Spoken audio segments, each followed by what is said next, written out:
Let me start out by thanking everyone for posting your questions and making this video possible. Let's begin. Do you think Johnny Sideburns will ever become a captain or higher? Look, I'm not going to say too much, but Sideburns is lucky to still be a member. Here's another Sideburns mention. Are most made men who've been in a life for decades, such as Johnny Sideburns, millionaires? A lot of guys were fortunate to make millions during their time in life, with the exception of Sideburns. Are any wise guys into motorcycles? Big John and Joe Camerano both had Harleys.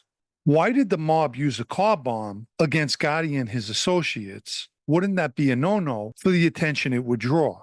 Apparently, they used the bomb that killed Frankie DeChico to deflect attention and make it look like it was the Gambino Sicilian faction, some of whom were related to Castellano. I have a question regarding the life or even prison. Is it considered a weakness to apologize to people out in the open? Well, as the saying goes, it takes a man to apologize when they're wrong, whether in prison or not.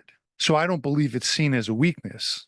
Any guys that you knew were cut out for the life but chose not to pursue it? Absolutely. I knew of a few who, for their own reasons, chose not to become a member. Joe O'Kane was initially around John Jr. Do you know how he ended up around Vito Guzzo and the Giannini crew? Joe happened to be good friends with Vito, and I wouldn't necessarily say that he was around Vito because Vito was an associate himself at that time. Here are some food questions. Do you prefer cheese pizza, a topping or two, or a lot of toppings? I typically prefer just cheese, but I also enjoy sausage and hot cherry peppers as a topping on occasion, and every so often, a little alige, which is anchovy. What were some of the best dishes on the menu at Spallini's? I always enjoyed pasta romano, which was made with sausage, and the galamata with cherry peppers. Have you ever had Rayo sauce in the jar, and is it comparable to the restaurants? I've had both, and obviously it's much different when served fresh at the restaurant. What are your thoughts and opinion on the passing of Gambino associate Mark Ryder? My thoughts are that it's never a good thing when a guy dies in prison, and I'd like to send my condolences to his son Michael. I'm sorry to hear about your dad. Here's another question along the same line. Do you believe the passing of Colombo captain Vinny Ricciardo was the most unluckiest thing to happen to him, given the fact that he was granted compassionate release the day after he died? To begin with, dying is definitely something that's not considered lucky in the least, but he had the misfortune of dying before he was granted release. Did you ever have any interactions with associates that were with John Arpino? During my time, Butch was an associate himself, therefore he had no associates. And Butch is a nice guy who should have stuck to airport shipping, where there could be no prison sentences in his future. In the present day, if the captains of a family agreed to shelf or kill their boss, would they have any obligation to inform the other families before doing so? I would say they definitely should touch base with the other bosses before doing either, especially if they planned on hitting their boss. A perfect example would be the Castellano hit that didn't sit well with many people. Do you think the various mob pundits on YouTube cause drama and rumors? First, let me reiterate that all the true blue guys in that life despise what goes on YouTube or any other social media platform. And without saying too much, laugh at people who claim to be experts and who have never spent a day in the street.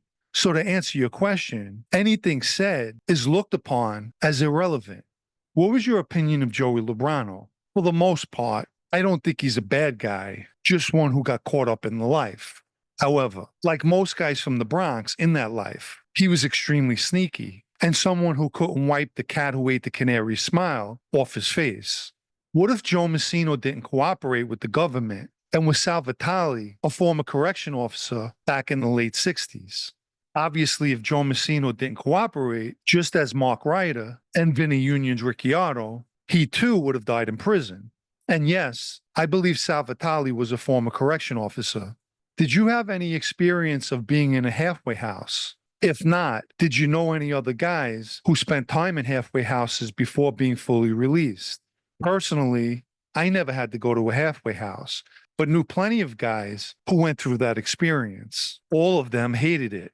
A question about the code of silence rule. Didn't John Gotti violate that rule by putting himself in the spotlight and thumbing his nose at the government?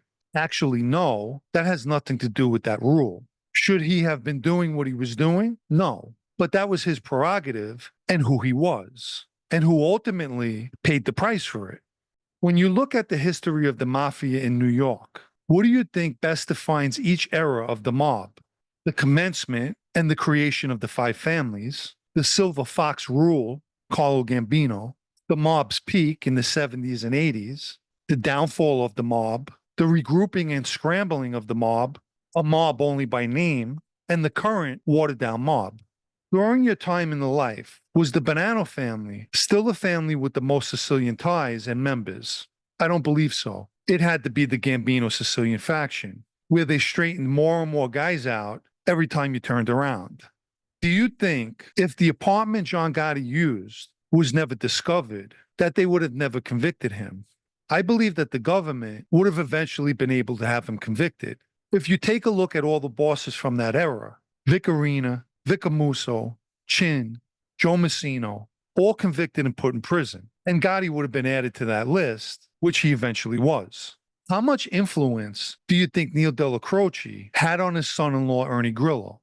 A great deal, as Ernie held him in high regard. There were times that Ernie would say something that Neil had told him. He was schooled and learned from him, which he demonstrated while dealing with the personal situation. Although Neil was gone by then, Ernie conducted himself as he was taught and never publicly spoke bad or knocked the boss, no matter what the situation was.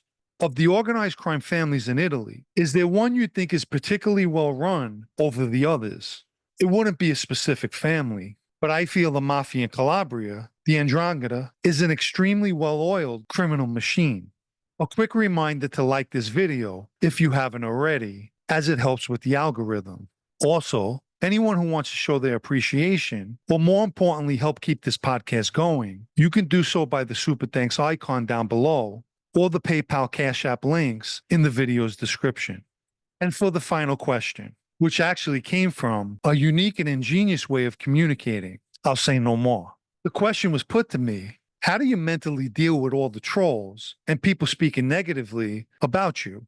I gave the following response. With my head held high, a troll's objective is to chip away at you, and I'll never let them achieve that goal. And not to sound like a broken record, but whenever negativity is thrown my way, my shield is positivity.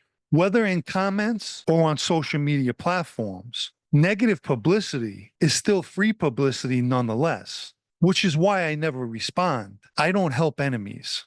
But as I recently told someone, if you're unimportant, you wouldn't have trolls. So they only confirm my significance.